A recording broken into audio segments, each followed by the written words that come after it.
What were we doing? Right. Uh, I am making a cat. Hello, everyone. Welcome to this thing. It is a unnamed show about creating just regular old cats in your favorite RPGs. I am your host, Joel, and I have with me today special guest Zach. Hi, Hello, Zach. I am Zach Turner. I play a lot of Dungeons and Dragons, specifically 5th edition. I think it's important just to kind of get out of the way to specify that I'm approaching this topic as a player and not a DM. So any weird DM rules I won't have any knowledge about, but I don't think they should apply for character creation. That's fair. I have almost exclusively game master knowledge, and almost none of it is in D&D at this point. I am not a huge fan of D&D, but this is, I feel, one of the better places to start a pilot, so that's what we're doing. Yeah. It will be pretty straightforward from what I can tell. Just making Yep, a specific cat. yep, Note. It's important to note that cat people do not apply. Awakened, magical cats do not apply. This is a bog standard feline. right. Oh yeah, I guess we should go over that. For our purposes, homebrew isn't real, so if it's not expressly allowed by the rules as stated in the core rulebook, it is breaking the rules. Um, Now, obviously, this is a game with a lot of expansions, so the core rulebook in this case could mean about 30 different books. Uh, Canonical rules. right. We do not believe in you are allowed to modify the game to suit your needs. If we modify anything, it counts as a rule broken. And the cat has to be a literal cat. If it absolutely has to speak, that's allowed, but it cannot be like an anthropomorphic cat race, a human, or some other thing turned into a cat, like a lion or any other cop out you can imagine. It's a cat, it's a member of the adventuring party. If the game has a stat block for a literal cat, which this one does, those stats must be used by the character. If the game does not come with cat stats, we'll reference another game's stats and use those to come up with the best approximation we can. And and finally, we cannot make up a new class for this cat. It has to be an existing class or job or whatever have you in your game. And we have to modify the class so that it can run a cat. Yep. And those are our rules. Now, it's important to note for this. Do we want to use the.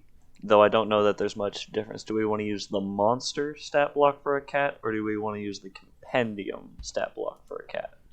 I've got the compendium stat block pulled up here. Okay. I think they're the same if I'm looking at them correctly, so I don't think it will matter. All right, I see that it's got strength of 3, dexterity of 15, constitution 10, intuition or intelligence 10 or no, intelligence 3. I'm sorry. I'm not Yeah. speaking correctly today. Yes. Wisdom 12 and charisma 7. Yes. That's the stats for the monster block as well, so they are the same. All right. Alrighty, so as far as character creation goes, Yes. the first thing we have to pick is the race, which will be this cat. Right. I'm trying to type cat into the thing and no results are found, so I'm just going to leave that blank for now, I guess. Yes, it will have to be a rule broken because there is no race of just strictly cat. The closest thing Dungeons and Dragons has is a tabaxi, but that is a cat person, so it does not count. That is correct. So that will count as a rule broken. All right. Rule number 1: cannot actually play as a cat in this game. Yes. Cool. Should I write this down somewhere? I should probably write this down. Uh, we should have it at least marked. Yeah. Second big part of character creation is class. And now this is easy because for an initial class, you can pick. Technically, your character doesn't have stats yet, so you can pick whatever class you would like. Like, All even right. though our cat has an intelligence, will have an intelligence of 3, we could pick an intelligence based class like the wizard or the artificer. But in all honesty, it's a cat. We're probably going to go with a rogue. Oh, I was thinking barbarian, but rogue's good too. A barbarian. I mean, we could pick barbarian and multiclass into rogue later if we gain more levels, because technically it does have good enough stats to multiclass into rogue. We should probably do rogue first. Its strength is negative, or Negative its strength 4. modifier Yeah. is -4. Yes. So, regardless, we'll pick a class such as rogue. So I have selected rogue. Okay. And then when we pick rogue, it automatically gives us proficiencies and things of that nature, because every class has its class proficiencies, and the rogue gets actual expertise, which means it's twice perfect. It's double proficient in 2 skills. Yep. Now I'm seeing here, I guess I'm going to have to do manual stat input so that I can add the cat's stats, because we didn't get that off its race. Yes. So we'll start with 3. The abilities come after the class. Correct. And, yeah. Did I read ahead? I'm sorry. You're fine. It's just, you can really pick any 4 rogue skills you would like to be proficient in. So, for a cat, we're probably going to go acrobatics, stealth. Would a cat be good in athletics, deception, insight, intimidation, investigation, perception, performance, persuasion, or sleight of hand? Persuasion. Persuasion, and then we can pick one more out of all of those I read. I chose acrobatics. Okay. And then expertise, you can pick any of those 2, or thieves' tools, which is a tool proficiency you get. But as a cat, can a cat use thieves' tools? Does it have thumbs? It doesn't. So I'd say no. But I mean, you could make a case, but I'm going to say no. Okay. I think we'll just go with expertise in acrobatics and stealth then. Okay. Or acrobatics and stealth. Okay. Either of those 2 are fine. Whatever you believe your cat is the best at. Okay. Yeah, I think that's it. Okay, and then manual, you've input your ability scores, and then background. Now, this would be very difficult to get for a cat, because it's kind of how your cat grew up. But with the recent release of Tasha's Cauldron of Everything, which is a canonical source book, there are custom backgrounds now. So you can put in your character's own background. Interesting.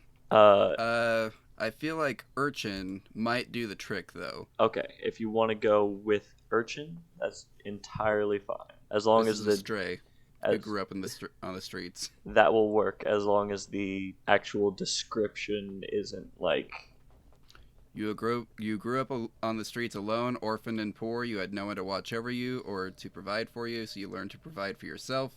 You fought fiercely over food and kept a constant watch out for others who might steal from you. You slept on rooftops and in alleyways, exposed to the elements, endured sickness without advantage of medicine or a place to recuperate.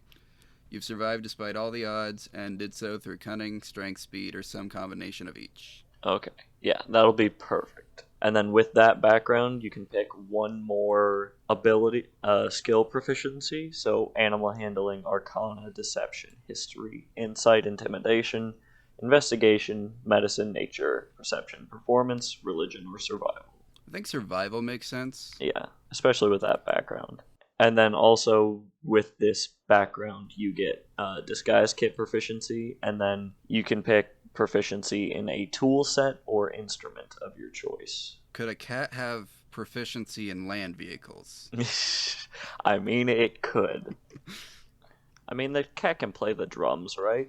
Yeah, there's that gif going around of like some animal that just hits bongos. Exactly. So yeah, our cat plays the drums. Alrighty. Good to know. Alrighty. And then all that's left for character creation, really, bare bones character creation, is to pick your equipment. And in D&D, you can either choose your starting equipment out of a preset group of items, or you can just start with a bunch of gold and buy the equipment you think you'll need. As a cat, I don't know which one of those you would like to actually do. We either have a cat that's just carrying around a giant sack of coin, or we have a cat that has adorably resized adventurer's gear. Yes, and it is important to remember that gold in Dungeons and Dragons does technically have weight. So That is correct. 50 coins of weight is 1 pound, and the ability to carry your lift and carry weight is determined by your strength, which our cat does not have a lot of. Yes, and I believe that its weight is also about the same as 50 gold. Yeah, probably. Uh, Unless it's let's one of just those say Maine Coon cats that's absolutely massive. But we have not specified yet. yeah, that's getting nitpicky. Let's just say he has equipment. Okay, so as far as equipment goes, on D&D Beyond, there's a preset amount of things that you can choose from. Yes, I see. So we need to choose either a rapier or a short sword. Yeah, either those weigh roughly the same. Okay. I And mean, our cat's probably just gonna fight like Zacian, so. yeah, Or what's that one Dark Souls boss? Except it's a cat. I've never played Dark Souls, so unsure. Yeah, me neither. But It's the mean I know there's wolf. yeah, I know there's the dog that has the sword. Yes, that dog is absolutely massive. So Yes. the exact opposite of our cat.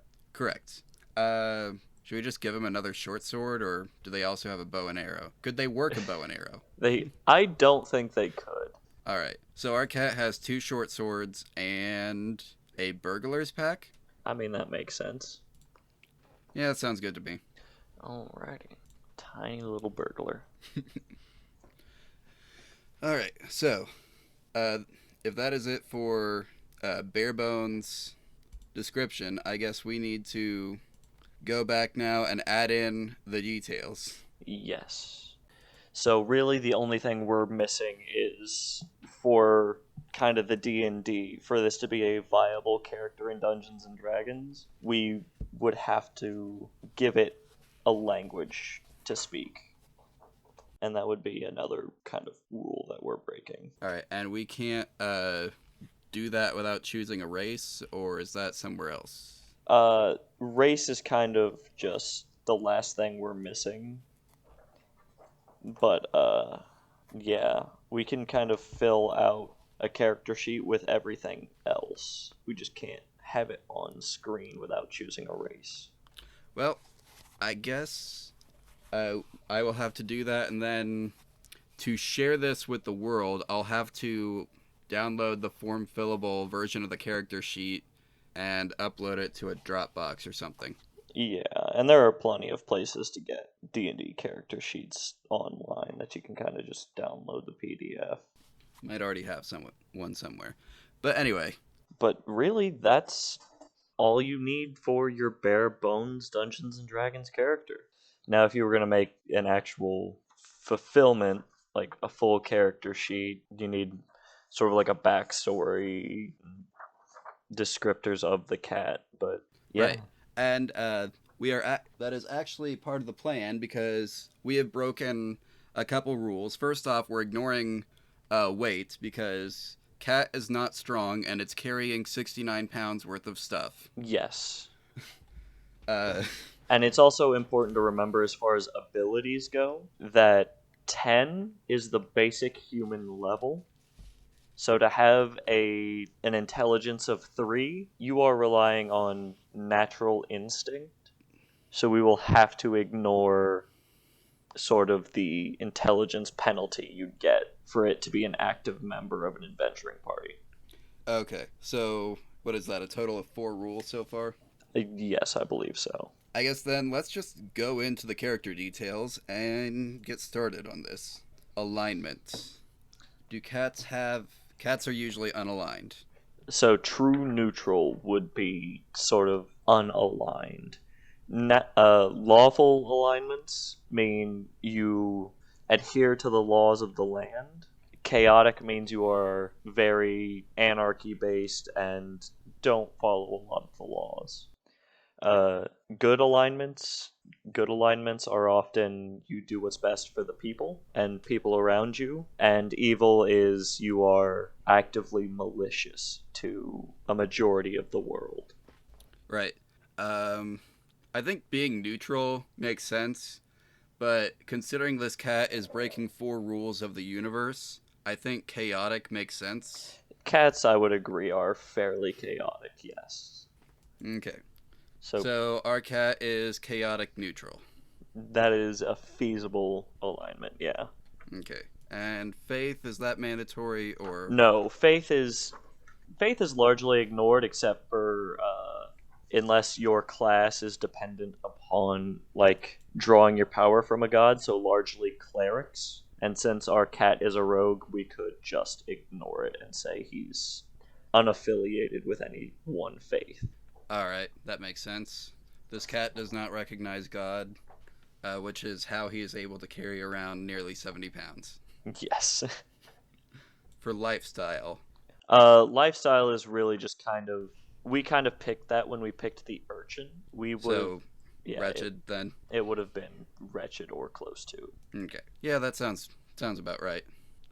Physical characteristics. What kind of cat are we working with here? I know I've put in a picture We can that I just found online. You know what? We'll use that one as just kind of the base example. So house cat. Its size is obviously tiny. It's got gray black fur with white patches on it. Gray fur with white patches, skin not visible, eyes green.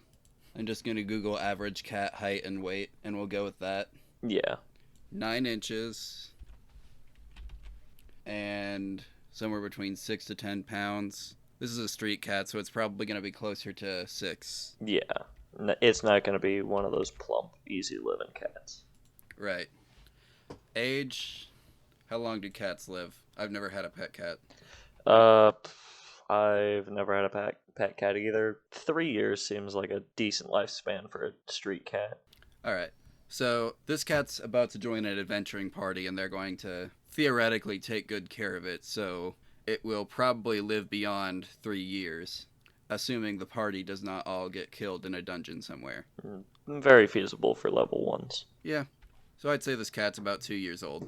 Yeah. Gender. That's not really important. It can be male, female, non-binary, but fluid. It makes no difference. I don't think that really feeds into the cat's personality so much. Let's just say male. Alrighty. Personal characteristics. Personality traits. And this is one you can kind of click what's already there. Or you can roll for it if you really want to. Alright, I do not have my dice near me. I do if you would like. Alright, roll me a d8 then. 3.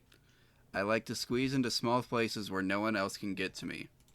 Feasible. Sounds good. Ideals. Roll me a d6. D6. 4.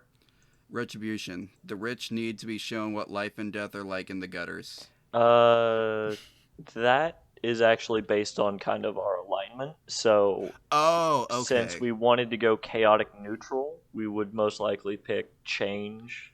The low are lifted up and the high and mighty are brought down. Changes the nature of things. Would a cat care about that, though? I mean, it's just kind of how we went. True. The other thing we could do, though, is neutral, which is people. I help the people who help me. That's what keeps us alive. Yeah, very true. Or we could just go with the bog standard. No alignment. Chosen aspiration. I'm going to prove that I'm worthy of a better life. Either one, pretty good. It's your cat. Let's do aspiration. Alrighty. They are unaligned by default, so... Alrighty. Bonds. Who does this cat care about? 4. I owe a debt I can never repay to the person who took pity on me. Sounds like someone was watching out for this cat after all. Yeah, everybody gets a break every now and again. Alright. Now, who would that be? Probably some chef at a restaurant that threw out old chicken, right? Yeah, old chicken or a fisherman on a dock somewhere. Alright. And flaws. Uh, That's a d6. 6. People who can't take care of themselves get what they deserve. Based on the background, that is a reasonable... Yeah, street cat. Yeah, street cat. I'd believe it. Yep. Notes. Organizations. Is this cat a member of an organization? Maybe a group of alley cats, like the what was that the Aristocats? Oh yeah, where there was the group of alley cats, and there was what was it, DJ Scat Cat who Yeah, yeah, a jazz band. right. So our cat answers to DJ Scat Cat. Amazing. Allies, probably that guy, the either butcher throwing out whoever saved him earlier. I'd consider that to be one of his allies. Yeah. Enemies. I mean, that could just be anything and everything. Like, maybe he was abandoned by a family and he's got a chip on his shoulder from it. How about enemies? The occasional stray dog. That would definitely work. I've seen many a stray cat and stray dog get into tussles. That works. Backstory. We should probably, for this, come up with a reason that the cat has decided to go adventuring. I mean, we could go with the easy, someone found a cat and has adopted it to make it the adventuring party's mascot, because I've played a lot of Dungeons and Dragons campaigns, and I will tell you, anytime there's a stray animal or person who cannot care for themselves, they will end up being the mascot for the party. Alright, that works. Now, in my notes, I originally said that we should write a 2-paragraph backstory about this, but that is not going to be very good audio, so I think keeping it simple for now, probably smart. Yeah, and I mean, really, we could make 2 paragraphs out of, kind of explaining the alley cats and meeting the chef and how he came across adventurers. It'd be very easy to come up with 2 paragraphs, but like you said, that'd be just a lot of us spitballing ideas and not very good audio. Yeah.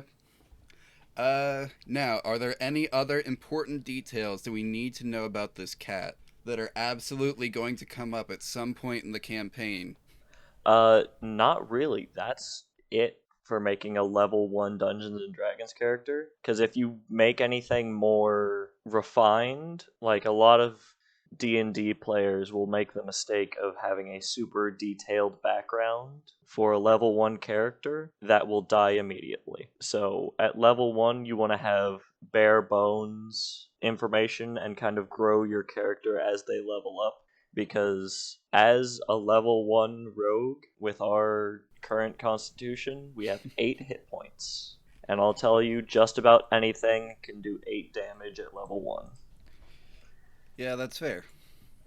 So that's really all we need for a level 1 character, and you've got your cat in Dungeons and Dragons.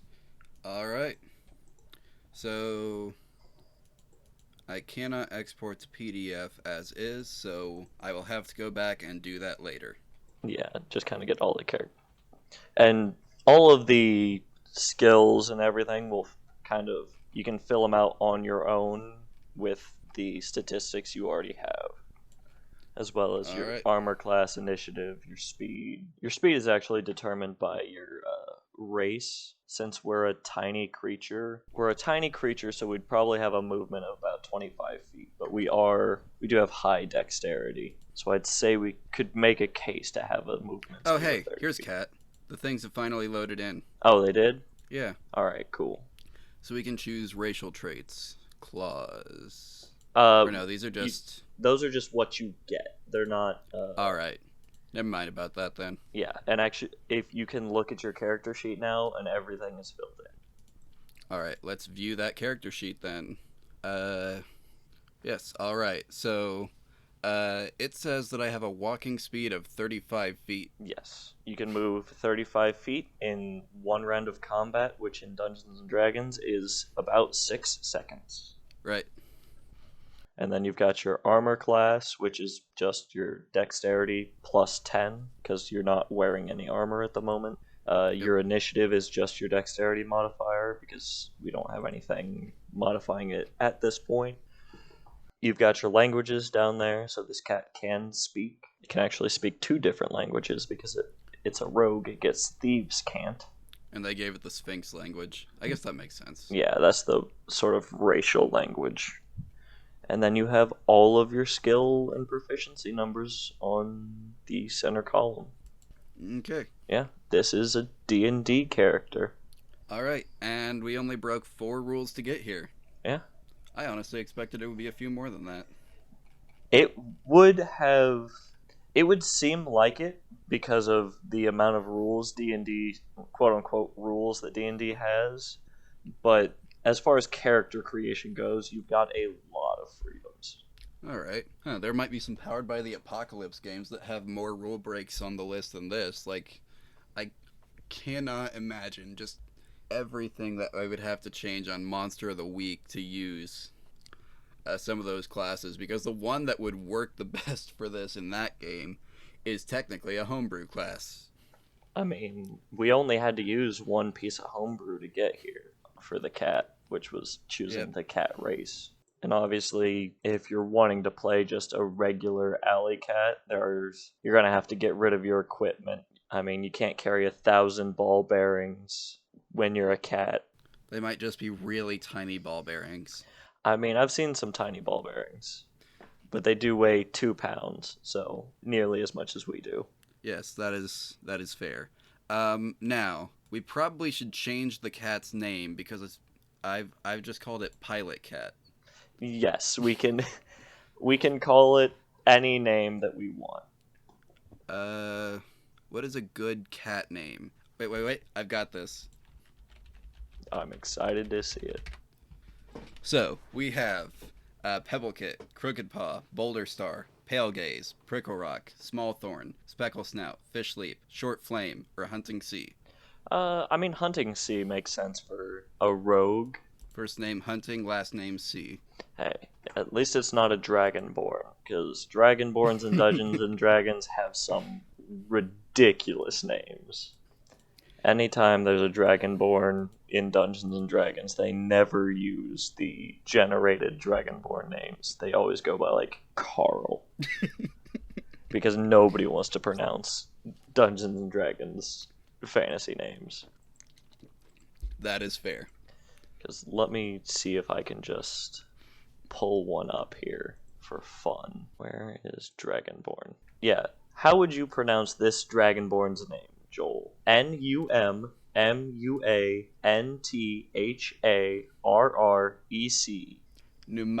Numantharec Lorvaroth? Numum. For everyone listening, the full name is Nummuantharrec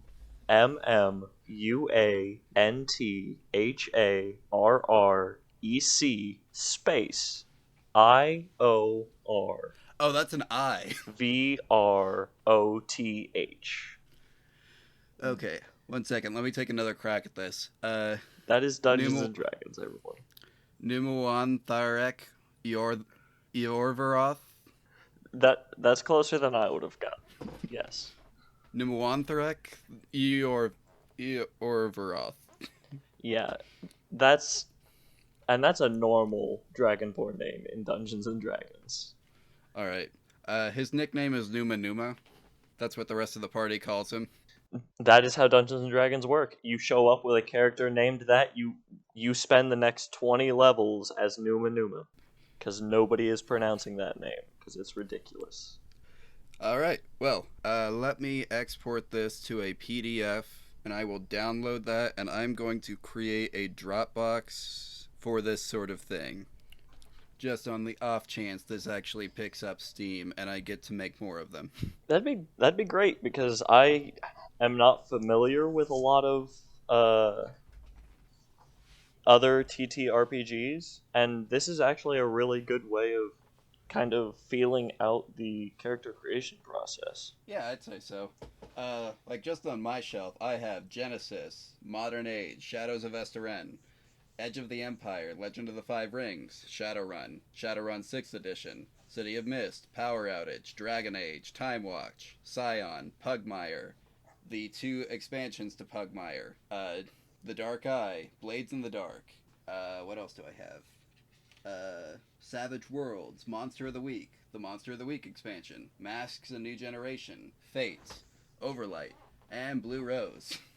Yeah, see, all I've got in my house right now is Dungeons and Dragons, but I'm slowly but surely testing the waters on Call of Cthulhu because I am into that. It's kind of a very Lovecraftian horror sort of Right. TTRPG, and I'm into that. So You might look into one called Delta Green if that's your thing. I'll look into it. I'm doing quite a bit of research on Call of Cthulhu, but Delta Green? Yeah, you basically play as a government agent who fights unknowable horrors. I will look into that because I'm interested in the Call of Cthulhu concept of you're just a normal guy. You don't have these special powers, and your objective is really to run away in most Yeah, adventures. that's kind of how Shadows of Esteran works, except it's much more French than Lovecraftian. I'm really into that sort of thing, so I'll definitely give those a look-see. All right. Well, I think that is it for us. Yeah, this only took an hour. Neat. Yeah, and I mean, that's sort of like the first run through. If you get to do more of this, it will definitely take less time than this one did. It might, depending on the game. Shadowrun, if I ever do a Shadowrun one, that's a very involved character creation thing. You have to skim through the entire book in 5 different directions. But yeah, this was a lot of fun, and I enjoyed it thoroughly. Thank you for listening to the test episode for a podcast I'm tentatively calling How to Make a Literal Cat in Your Favorite RPG. If you liked what you heard and would be interested in hearing more episodes about this, you can reach out to me on Twitter at DenaloLioge or leave a nice comment here on YouTube to share your thoughts. If you have suggestions for making the show better or would be interested in helping to get it off the ground for real, my DMs are always open. And if you're not sure how to spell that Twitter handle, just take the name Joel Holland, spell it backwards, and now you know my secret to finding usernames that aren't taken. If you're still confused, I'll just link it in the show notes. If you're listening to this in an RSS feed and not on a YouTube video, I guess we already got the show off the ground, so congratulations me, and thank you, dear listener, as well. Zach is not very online and doesn't have a mixtape to drop, so he was just happy to help out. You can thank him by writing your feelings on a post-it note and throwing it in a fire, and your positive vibes will surely reach him. This method does not work for negative vibes. You'll just have to keep those to yourself.